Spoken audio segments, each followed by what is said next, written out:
Welcome to the Gun Violence in Louisiana Symposium put on by the Center for Louisiana Studies. As I've done at the beginning of every session, I want to thank some friends of ours who have helped us out in putting this program on. First, the UL Lafayette Alumni Association for allowing us to use their beautiful alumni center, including this space that we're in now.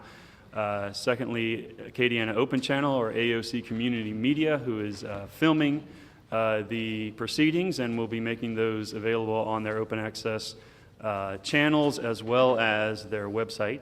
And finally, the College of Liberal Arts here at UL Lafayette, of which the Center for Louisiana Studies is part of, for providing moral and financial support.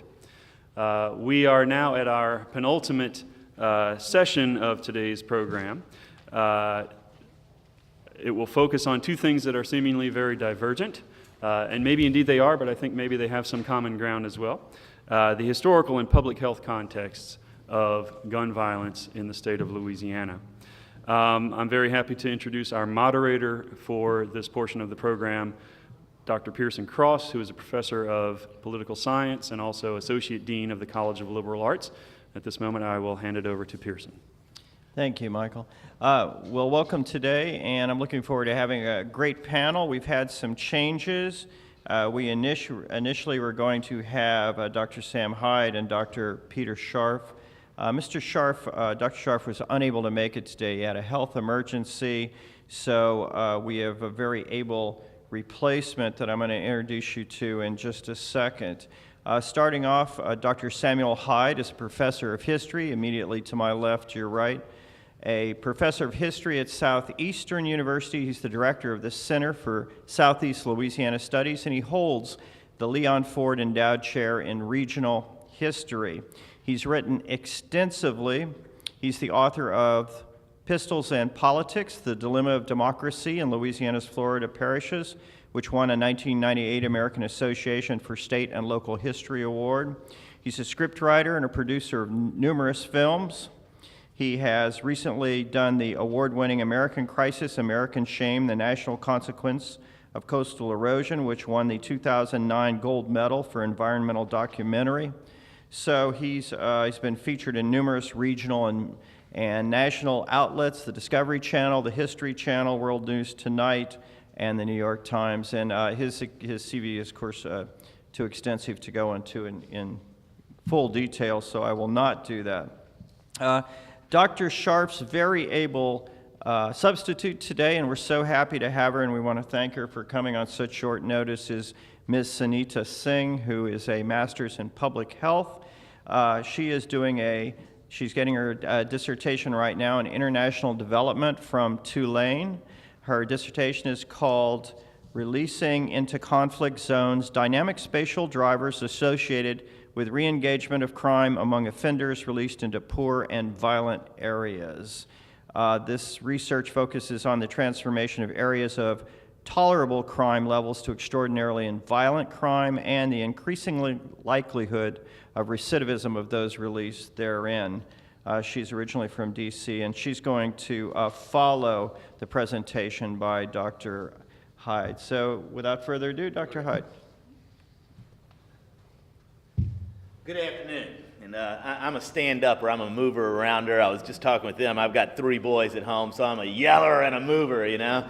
I'm pleased to be here today. And let me say this: we appreciate y'all hanging in there. Nothing like being in the middle of the afternoon after you've eaten lunch and some blathering historian gets up to talk, right? So I appreciate your tenacity. In fact, my sons tease me all the time. They say I bore people for a living. You know, I'm reminded years ago of speaking even at about a dynamic subject like we're talking about today at a Rotary Club one time. Used to come in, you know, when you're young, you know, and just first doing it, and you got those big stacks of pages and everything you do and everything. And I was thumbing through my papers as I was getting ready to talk, and I was watching this elderly gentleman eyeballing me with all those pages. He finally got out and he came and he put his hand on my shoulder and he said, "Son, you can talk as long as you want, but everybody's going to leave at 1 o'clock. So I promise I won't do that to you today, okay? I won't get that long."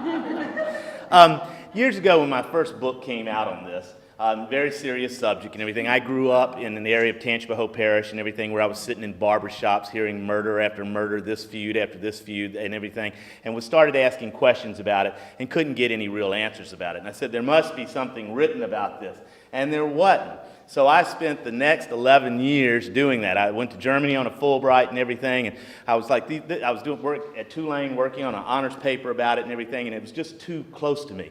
My father's family was on one side of one of the main feuds. My mother's family was on the other side of one of the main feuds and everything. And every name I kept seeing coming up was just too close. But I ran into Herr Dr. Hildebrand there in Germany and everything, and he said, Herr Hyde! He said, either learn to be coldly detached from your subject, understand the other side before you understand your own side, or get out of this profession. So I came back and did precisely that. And the talk that I used to do connected with this was titled Amid the Tears of Widows and Orphans. And it was the front page article on a Chicago Chronicle news story that was describing the violence that was consuming one region of South Louisiana. And let me, just to give you context of what we're talking about here. If you've heard of the great Hatfield-McCoy feud, there were 12 murders in 12 years in that feud. And the feuds that I was studying and everything, there were 133 feud-related murders in this exact same 12-year period, and no one was ever successfully prosecuted. So that's what I set out to try to understand. And it wasn't real hard to identify the early elements of it. Now, later it got very, very tough, as I'll mention in a few minutes and everything.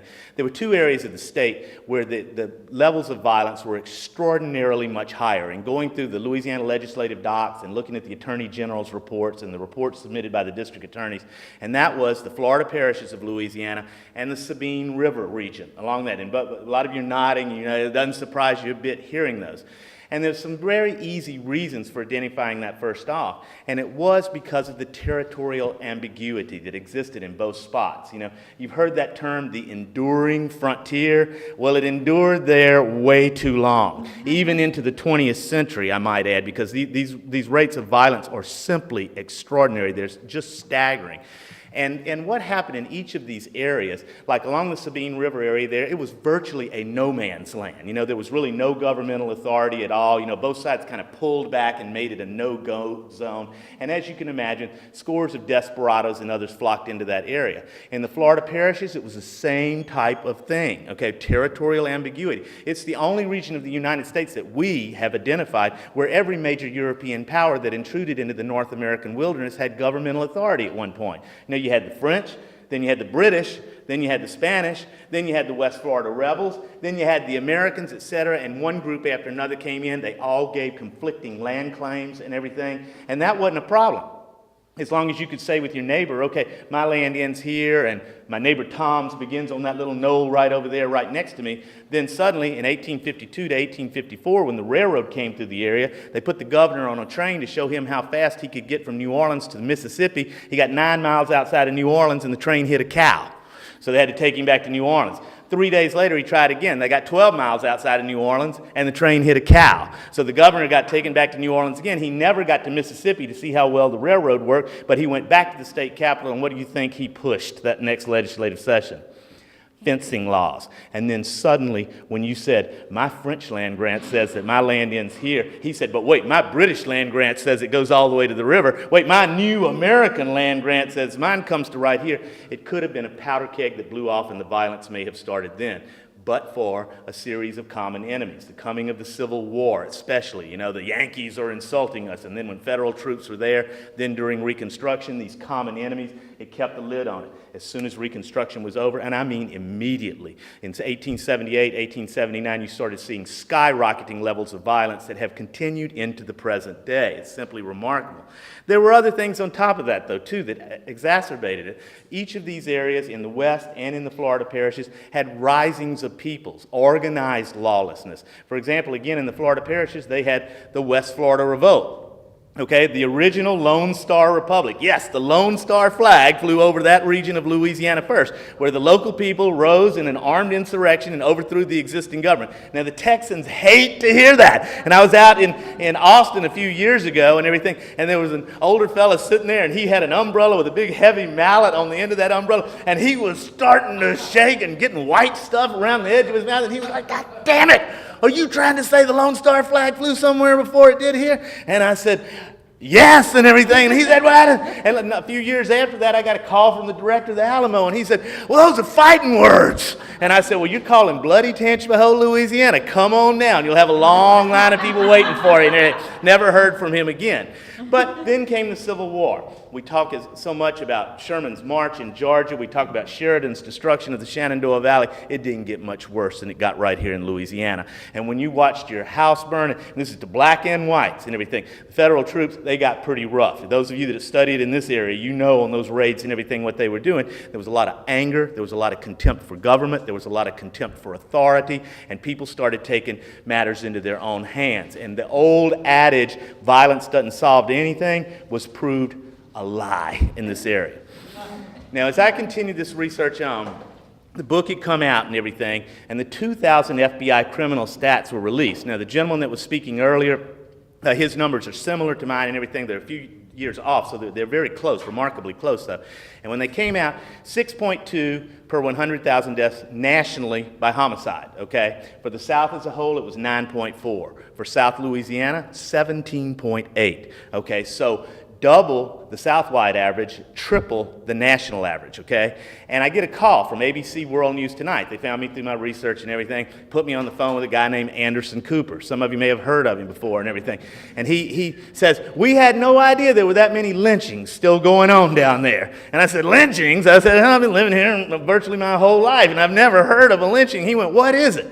So I started rattling off some points, and he said, well, that's ridiculous. He said, I think we've got to come down and test these waters ourselves. So they come on down, and he sits down there with my office and everything, and as if God wanted to give us an example of the point I was trying to make, the night before this happened, in a neighboring the night before they arrived in a neighboring parish, a man ran into his ex-wife of 6 years and her new beau at a VFW hall, and he shot them both. And categorically in the newspapers, person after person was saying they had it coming.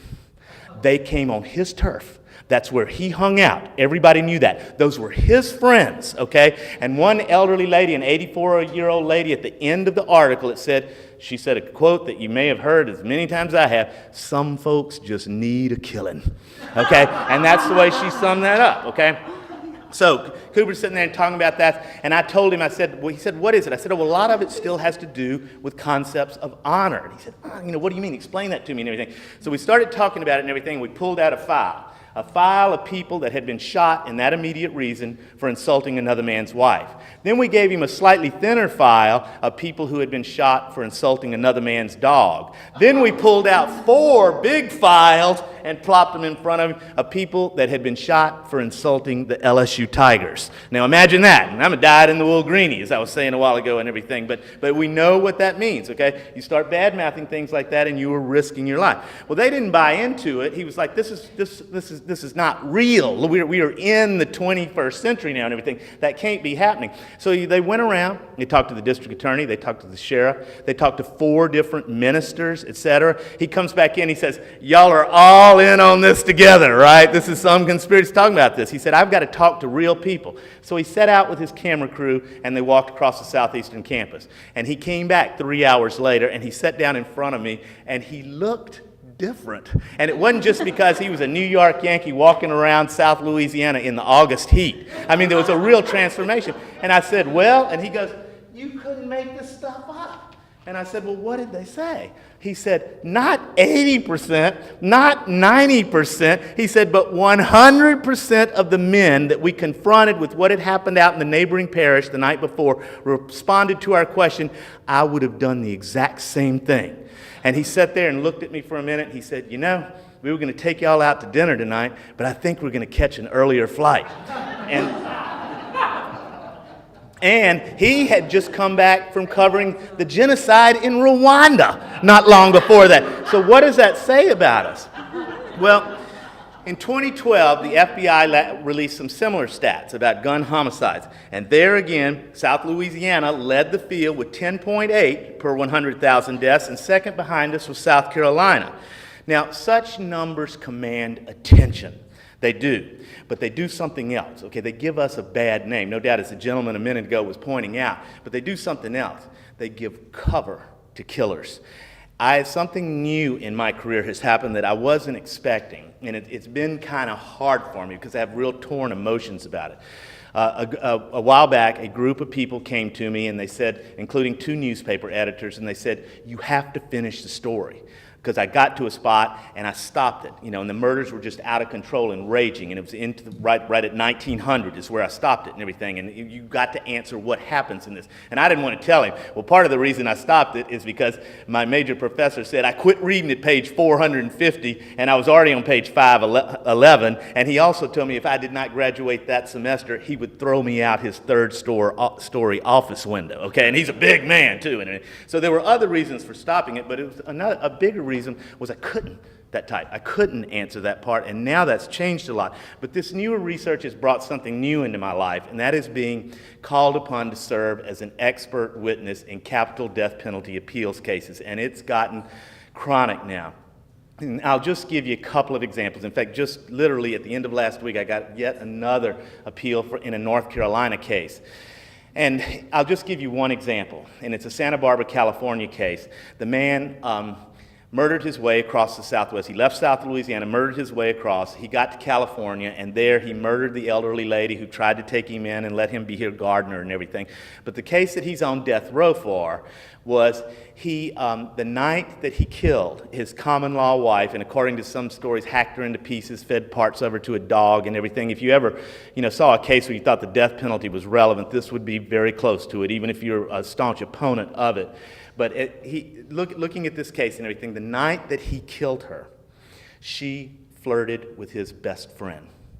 And they're calling me up and putting me on the stand to say because he lived in South Louisiana, and specifically in Tangipahoa Parish and Livingston Parish for a while, that he was culturally conditioned to kill in those circumstances. And as soon as I was talking to him, I was saying, let me be clear to you. I said, I know tens of thousands of people who've had their girlfriend or boyfriend flirt with somebody else, and they hadn't killed him. I said, so I would be getting up there and saying that too. And they were saying, but are you, and I said, yes, I would have to admit that there is a type of pressure to do that. Which brings me to the point I'm talking about now. There was another case, another one in Livingston Parish, was just horrible, and it was so bad I had to tell them, you're going to have to subpoena me on this one. And they did. And they put me there on the stand, and again, going through the same type of things, that this cultural conditioning, because he lived around here, because of the way people are here in South Louisiana, that it was not unusual that he would behave this way.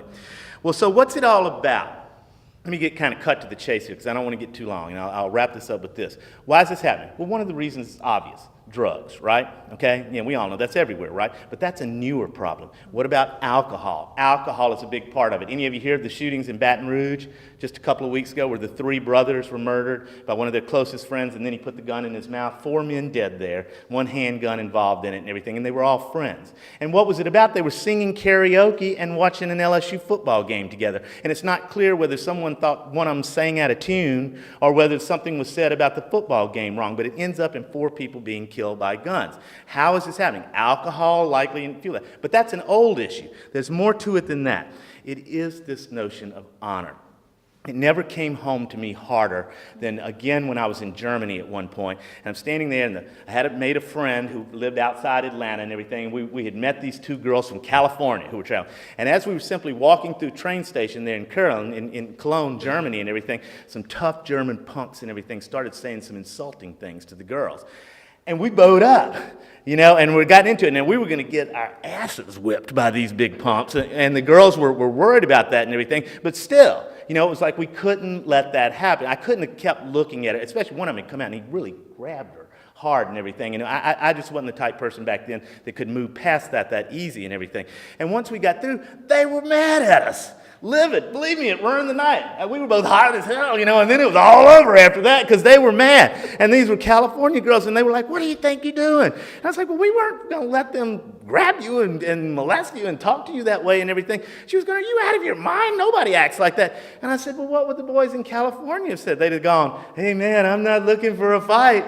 And I said, well, I came from a different type of background. That's not the way we think. And part of it is it not? Honor impressing the girls, right? Had a professor years ago that told me, he said, we're going to this track meet, but I need that second bus to bring the girls. I was going, we don't have a girls' track team. I know, but we need the girls there. Why? And we were all, what? Why did the girls get a better bus than us and everything? And he was going, because with those girls there, y'all will perform twice as well. He said 85% of things that boys do is to impress women. And maybe that is a part of what we call honor, but it's more than that. How about family tradition?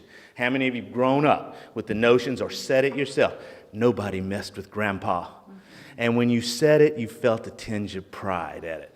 One of the people that we're dealing with over here in these murders that we're talking about that were so chronic in the area where my primary focus area, he was from right here in Vermilion Parish. He was a hired, cold-blooded assassin who was brought over time and time again. And what really has gotten to me more recently as I touched into it, how proud his family was of him. I mean, and I wanted to go. Do you realize we have nearly 34 murders tied to this man and his allies there and everything, you know? And every single one of them, they shot in the back repeatedly. Okay, cowardly type assassinations and everything. But nobody messed with grandpa. Even further, how about the fact that we tolerate a culture of violence?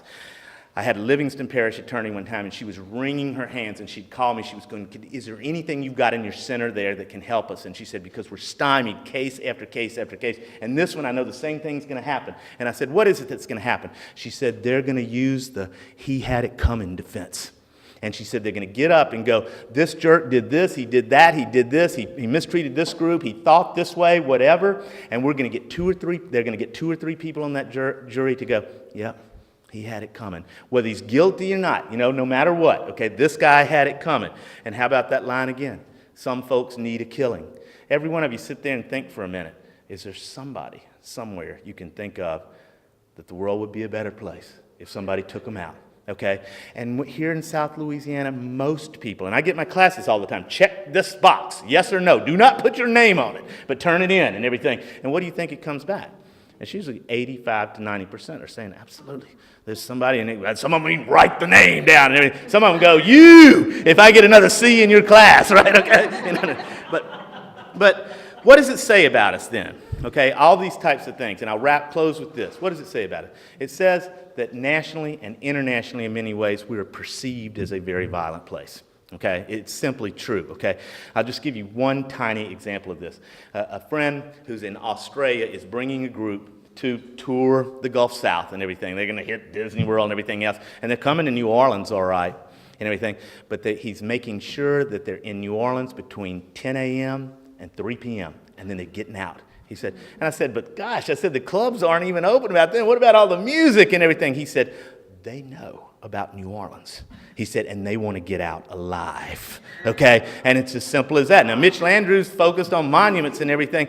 Some of us were very disappointed that this didn't focus about the accessibility of handguns, that tragic shooting in South Carolina, that a nut job can get a gun and that easily go in and start shooting people. Well, in addition to that, it's not just that we're perceived as a very violent place. We are a very violent place. Now, let me give you the example again I use with my classes all the time. If I go around to each one of you right now and get in your face and go, your mama was a whore. I know your mama. I know exactly who she was, and she was a whore. That's what everybody thought about her. How long is it going to take before you separate my teeth from my head? Or something else happens like that. In Vermont, I was giving this very same talk. I just use this one example. I've done it all over the country. But in Vermont one time, and I did the same thing, and the class laughed out loud. And I said, what? And all of them were like, my mama wasn't a whore. You can say whatever you want. My mama was a sweet lady. But around here, you do that, and there's a different button pushed. It's the way we're conditioned. So let me say this. We are going to have to consider our priorities. Do we want to be considered people who are brave, who protect family honor, or do we want to set examples of peace? If we can't figure out a way, and what we're doing today is not trying to answer this question, we're trying to get it out in front of us, or at least my part of it is here. If we can't figure out a way to resolve that question, we're destined to live amid the tears of widows and orphans for a lot longer. Thank you very much.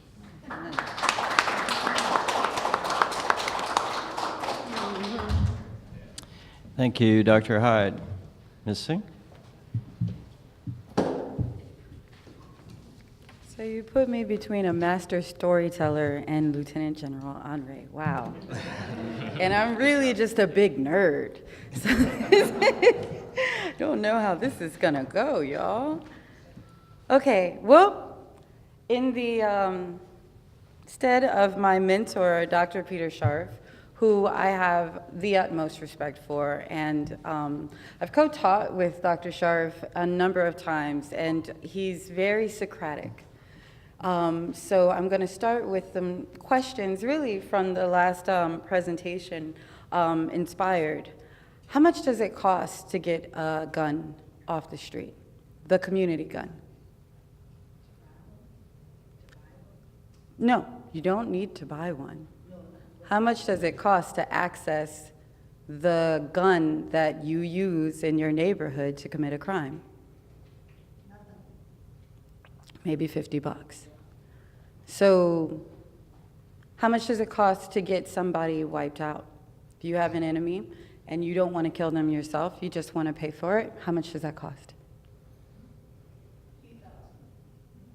Okay, what do you think? How much is a few thousand?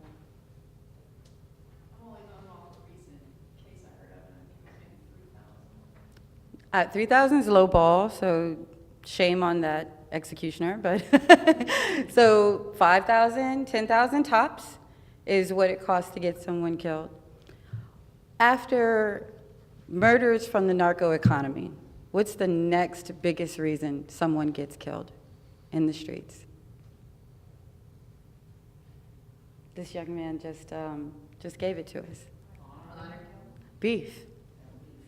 Beef. So there's so much about this culture that, you know, when we talk about triangulation, getting deep into your communities and understanding your communities is key. And we're going to make a lot of parallels, and I'm really excited about whoever put us together on this panel, because we're going to touch in a lot of ways. And I think I was talking to the prosecutorial DA on the way over here, and we touched on something really important about the need for respect, but also the need for power. And when you're referring to all of these disempowered communities, somehow without assuming that they also need and want access to a mechanism of power, that power form at this moment is criminalized, that's not, or it's criminal, let's say it that way, that's, that also begets the point that there is still a need for power. So we're going to talk about violence, we're going to talk about gun violence, and we're going to talk about youth, because that's really the center of this epidemic. When we're speaking about violence in Louisiana, if we're looking at where all of this is accumulating and the numbers that we were seeing, most of that is focused in one area and in one group. I realize we have like a margin off the top, so I'll let you know if we cut anything off. We thought in New Orleans we were making headway. Do you know what we did in New Orleans to supposedly drop the murder rate in 2014? Does anybody know? We locked everyone up. We used a lot of RICO, we used a lot of cops, we did ceasefire, we did MAG unit, we did every kind of form of widespread control for guns and drugs and gangs. And what happened the year after? Right now, we are far exceeding our murder rate from last year. What do you think? What do you think the reason for that is? Give me some ideas. Talk to me. I like when it's a small group, because we're family now. Y'all have been together. Do some of the tensions get heightened in prison or in jail time when the people are serving? Okay, so you've got beefs that are happening in jail, you think, that are kind of making their way out into the street. That's legitimate, definitely. What else? What do you think is happening? People establishing themselves. Did you guys ever see the movie City of God? The Brazilian film? It's a beautiful film about what happens when you destabilize a drug trade. The effort that goes into restabilizing that is very intense, and it's also very culture specific. And that's kind of the conversation I want to bring to you. My work is, traditionally in public health, has been in infectious disease. I've studied HIV, I've studied all sorts of types of infectious disease and chronic disease. So it's always very interesting to come to this particular problem with that mindfulness. If you were to deal with any particular disease, say cancer, what do you look at? You look at that person's environment. You look at that person's living situation. You look at the thoughts that person's thinking. You look at what they're eating, everything about them. And so we're going to take that approach to murder and violence in this presentation. And like I said, there are going to be a lot of parallels, hopefully with everything you've talked about today.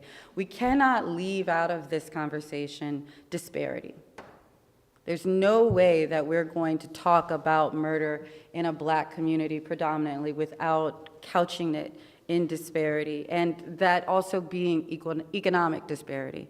So I want you guys to kind of open a little bit. Stop looking for linear answers in all of this. Embrace the complexity that you're about to see, or you have been seeing all day. I don't think there's a clear-cut answer, and I'm very humble in that. And I don't think that in all of the years I've been doing this work and doing it with the feds and with the state and with the sheriff and with the police and even probation and parole and, you know, the good guys. If anyone saw Shell Shocked, Lisa Fitzpatrick that worked in the community programs, very close personal friend, she doesn't have answers. We are all just doing the little bit that we think we can do for this. I want to say one thing. When we talk about school-to-prison pipeline, which is a buzzword we keep hearing about, when you start seeing these young disenfranchised or disengaged youth, it doesn't happen like that. This kid was going to school and they were doing fine, and bam, they just did something really terrible and they ended up in jail. What you see is kind of a ping pong of kids that are receiving a lot of suspensions, a lot of expulsions.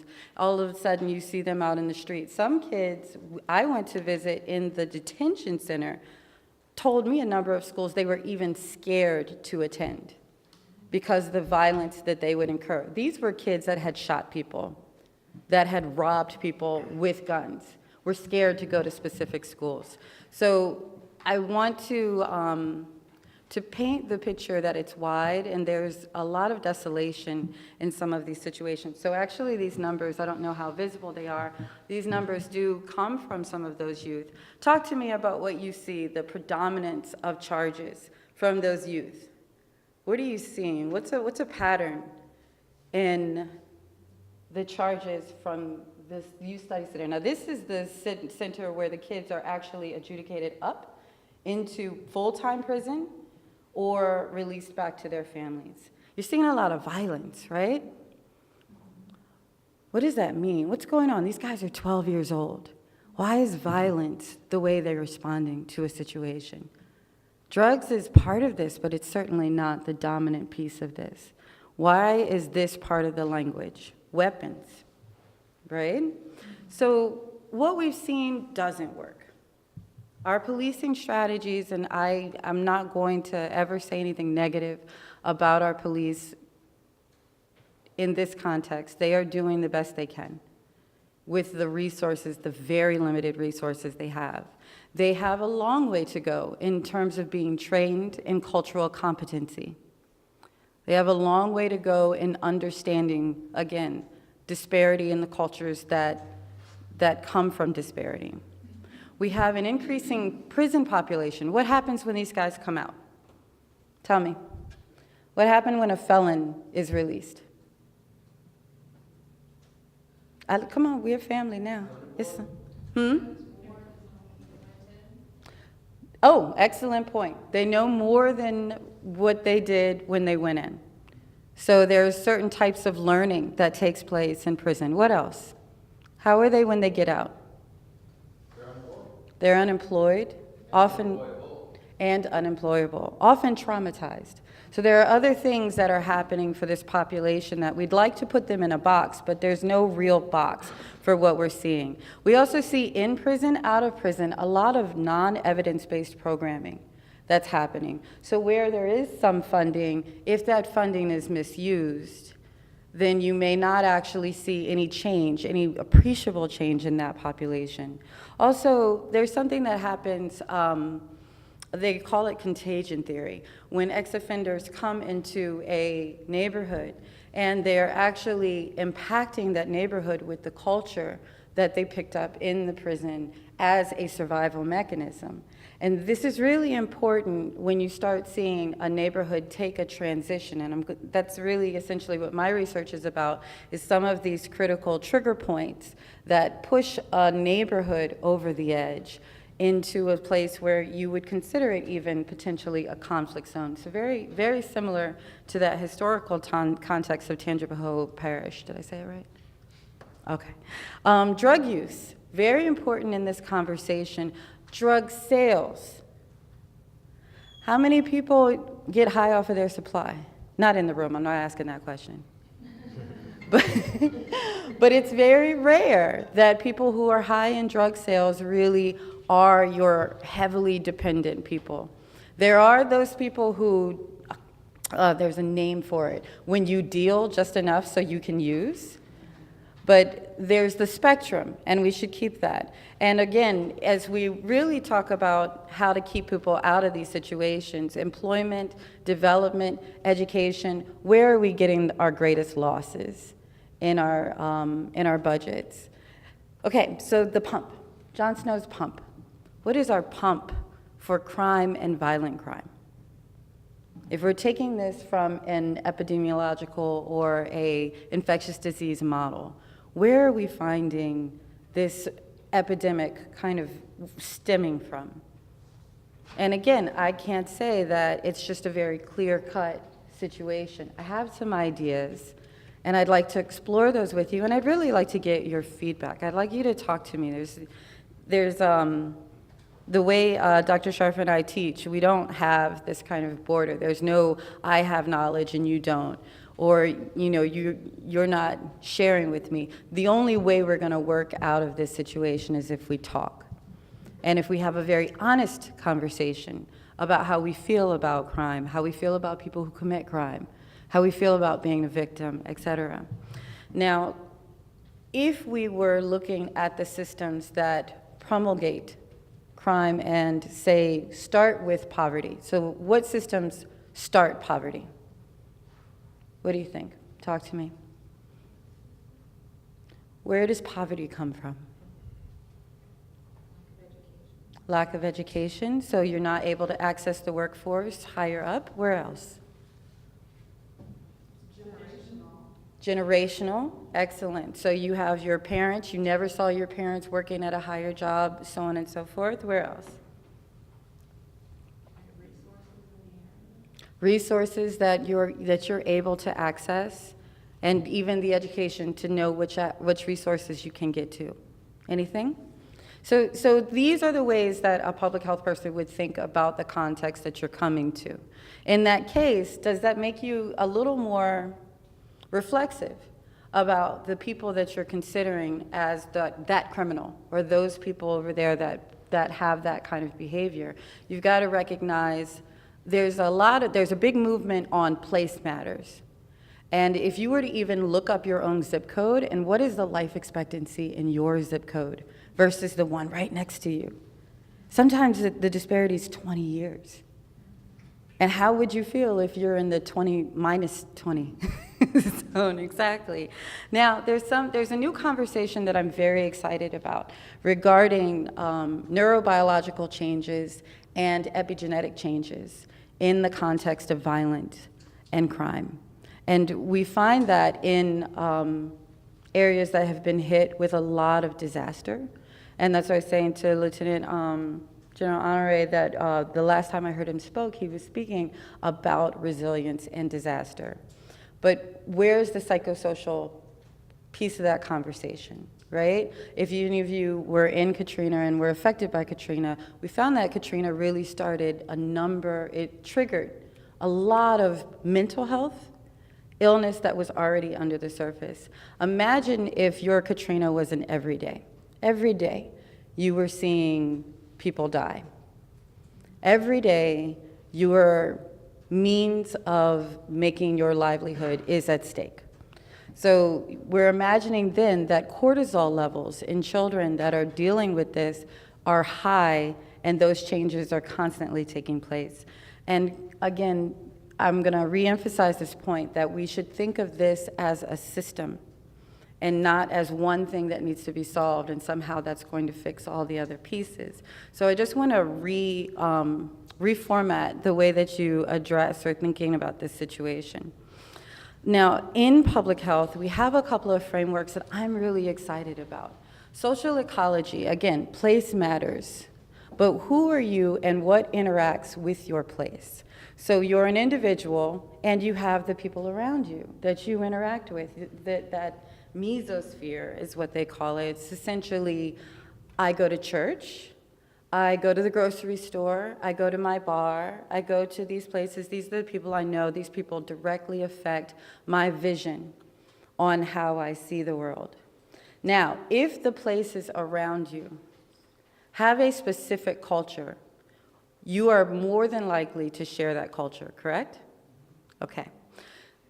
The organizational structures around you, the schools, the institutions that you go to, how you interact with a judge, a police officer, a court, along with a university, et cetera, you know, where you pay your bills and things like that. And then your larger community and your policy that shapes, say, even your regional economics. So it gets bigger and bigger, but we should think of people within that realm. Secondly, life course. Has anyone in this room, are you guys familiar with life course, with looking across the life course? So it's not, I do apologize, it's not very clear here, but that first is prenatal, then you go into infancy, childhood, adolescence, adulthood, old age. And in these time cycles, you're gaining specific skills. You're taking things in. And of course, you know that your neurological development changes very dramatically along this timeline. So you're going to see that if you have a problem early on, say by age 3, where your neuroplasticity is very high, that is actually going to affect you throughout the course of your life. So life course is an approach in public health that we're trying to understand that when we're seeing certain behaviors, say at 16, 18, 24, that we may be able to make the linkages at infancy, before birth, at 2 years old. What was happening to you at that time?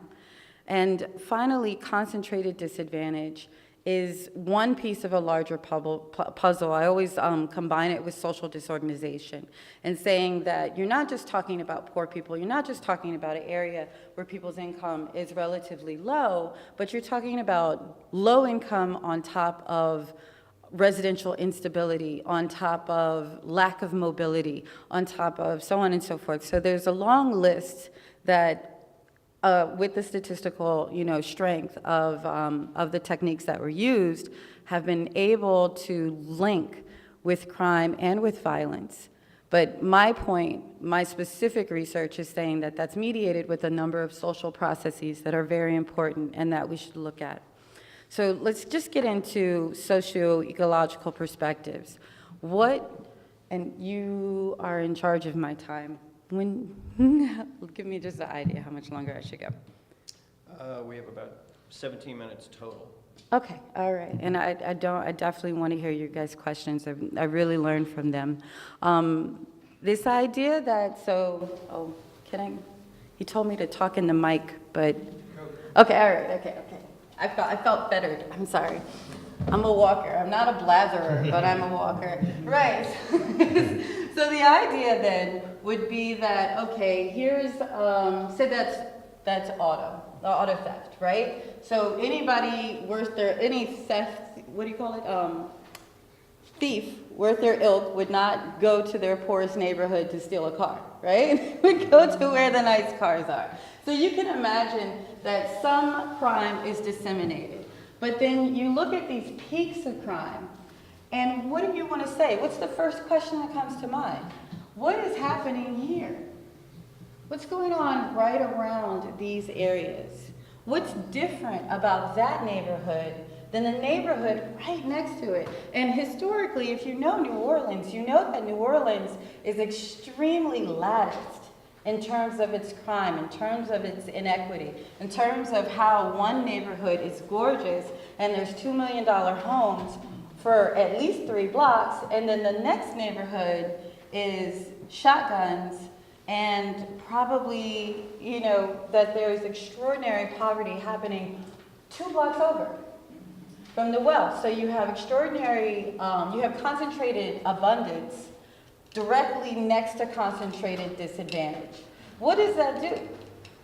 How does that feel is even more the question. And how does that drive crime? So that's this conversation of socio-ecological perspectives, but let's not leave out of that what kind of schools are we expecting in these areas? What kind of access to jobs, to low-skilled labor jobs, or jobs that pay more than $15 an hour? How are you going to compete with a drug economy with a $7 job? So we've got to keep those things in mind as we're asking these questions. And I'm going to take just a minute on this slide. I think this is really important. And I always preempt this conversation, and I'm very careful about sharing this data, that I am worried that someone might look at this and say, aha, the formulation of a new subclass. But what I want to say is when children are consistently exposed to trauma and violence, it affects their neurobiological development in a very powerful way. So you're seeing a shrinking of the prefrontal cortex, you're seeing a shrinking of the amygdala, you're seeing heightened cortisol, and you're seeing desensitization.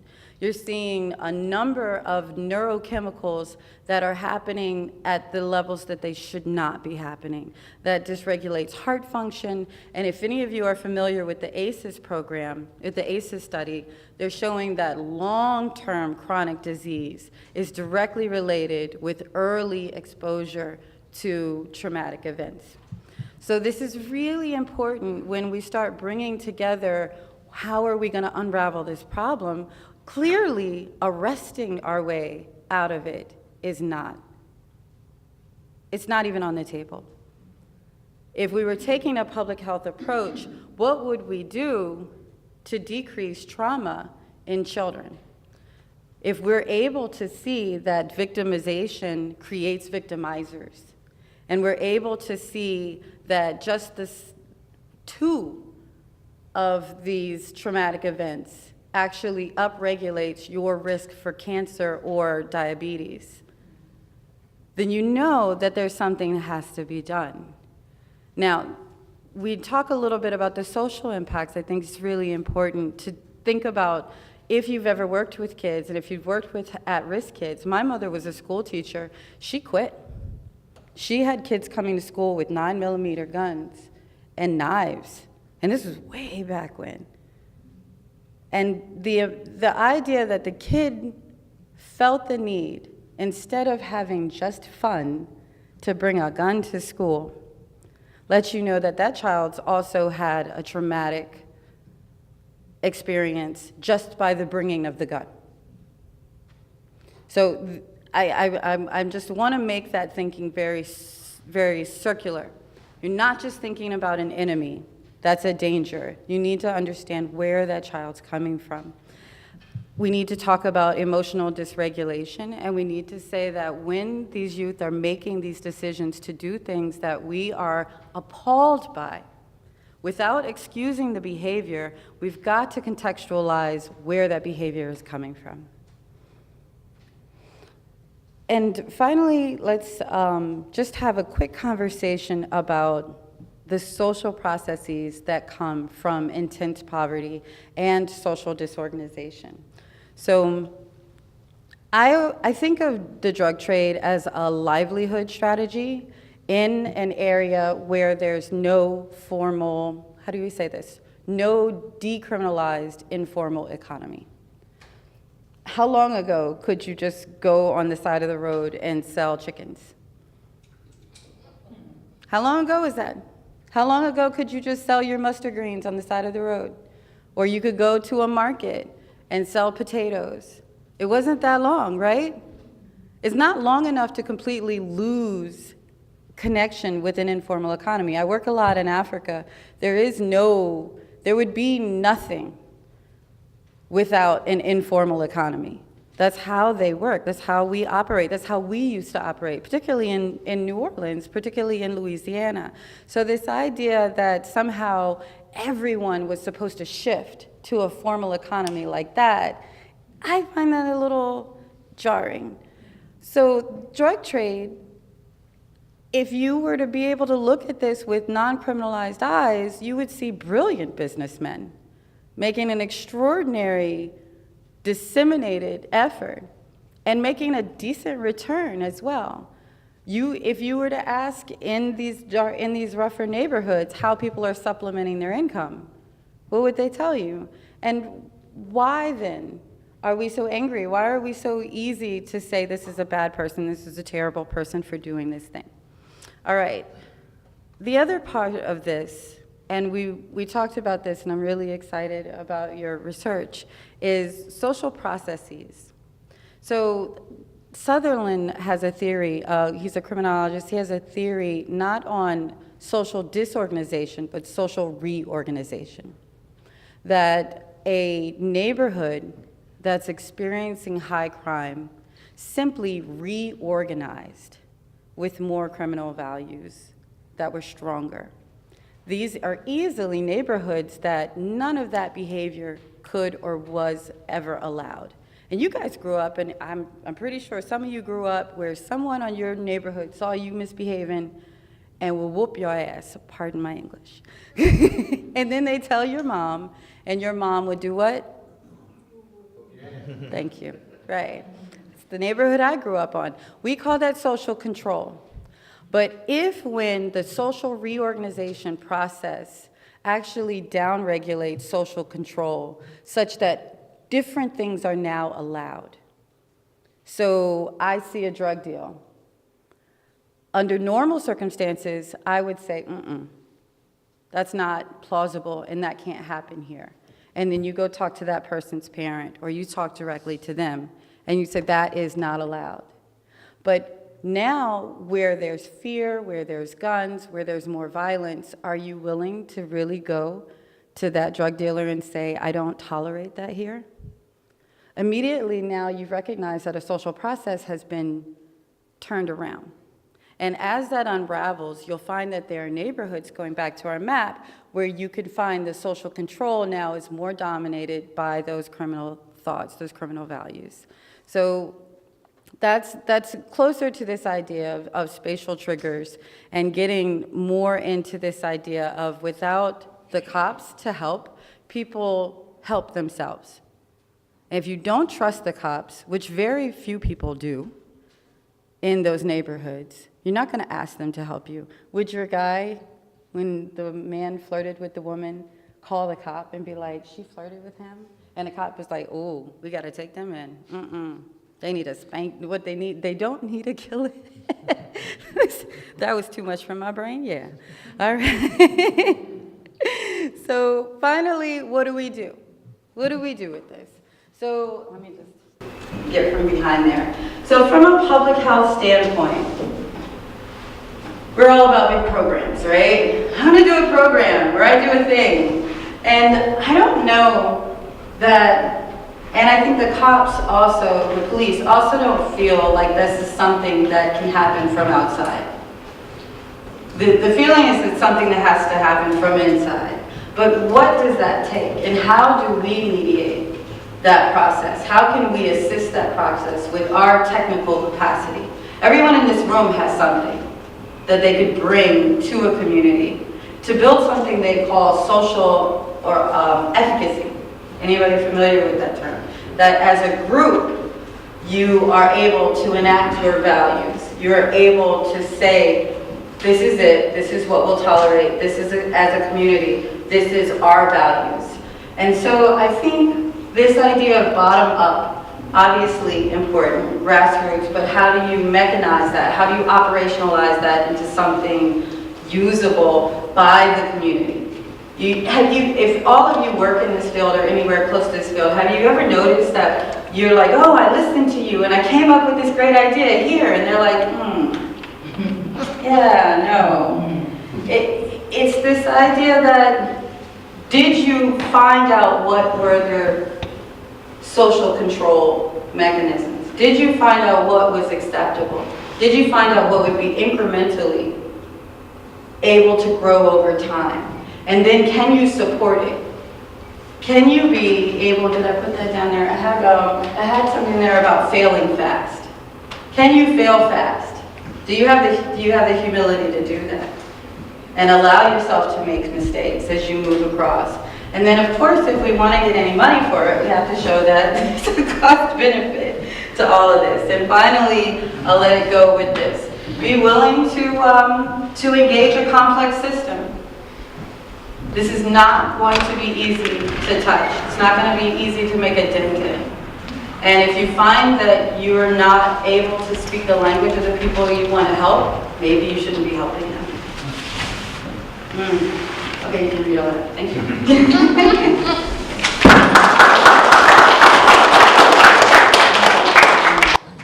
All right, thank you. We have just a minute or two for questions, about 5 minutes. So if the floor is open.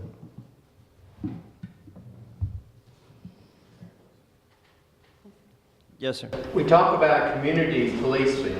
A couple of speakers have talked about that. Where do you find a police officer from that impoverished and criminal area? Who will you trust to be the police officer from that area? How do you find those? Because I can't go into that area and relate. And just because you're black or Hispanic or whatever, Asian, it doesn't matter. If you're the other, how do you find someone that's one of us to police us? I know policemen in my area because we all grew up in the same neighborhood, but I'm not from an impoverished criminal area, and that's what our problem is. So where do we find those community policemen? Okay, I'll answer that with a story. I met this woman, she was giving a presentation on HIV and sex work, but she was as cute as a button. Wig was perfect, little pink suit, pumps, and she started walking, and then she started walking like this. She was like, you know how it is when you go on a 2-week crack run and you're trying to sell your cat, but won't nobody buy it because you ain't took a shower? We were like, no, we don't. But she said something in that presentation immediately that everyone in the room could resonate with. She said, when I get locked up, when I have to talk to my probation officer, when I had to be told I was HIV positive and I had to work with my caseworker, I can tell in 15 seconds if you care about me. And if I don't feel that, I'm not telling you nothing. So I've met community police officers that are of every color. It's the ability to build rapport, and you only build rapport out of authenticity. And anyone can smell that. You can smell that. Someone comes to you, oh, I want to help you. Right? You know that. You know it immediately. Okay, other questions? Yes, sir. Cases where there's, you were using some terms that I'm just not familiar with, but I think there's something like upregulation. Was that something where you see the transformation of kind of social fragmentation into something more positive? So maybe a bad neighborhood that turns it around. Have you studied those? And if so, what are the lessons to be drawn from those neighborhoods? I think I live in one in New Orleans. I live in the Irish Channel. Irish Channel used to be a place where nobody would ever want to go. And now the rate of gun violence is, very low. It's a diverse neighborhood. There are businesses around. People are, It's a tough one. Yeah. I'm just going to add that I have a question for my co-panelist because he's awesome. Oh, you're gonna leave me hanging? There we go. Okay, so what we I was about to say, for real, we about to fight. You're a big bowed up. Yeah, so the word we have for that normally it's the dirty G word, it's gentrification. And the thing that I find difficult with gentrification is not the bringing economics to a space. It's not decreasing crime in the space. It's that New Orleans is one area in America, probably only DC is like that, with the most black ownership of homes. Mind you, many of those people will also live in poverty or be classifiable within poverty. So when gentrification happens, the tax base and the cost of home ownership increases possibly beyond what the neighborhood is able to manage. So while it's fine for people who come in, oh, my rent is so cheap and this is so cool and I called the cops when this happened and the cops made everything cool, you find a very strong, different story happening in that neighborhood. Very difficult for those people. So when you find that upregulation of the positive, there has to be an awareness of all of the externalities involved with that. I don't know if I answered your question. Sounds like you're saying that it's actually not improved there where I live because it's just being gentrified.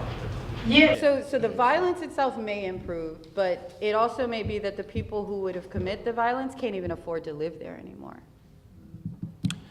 Okay, thank you. I think we want to stay on schedule. We certainly appreciate our speakers today, and I hope you'll join me in once again giving them a round of applause, and thank you. Oh, that's a no.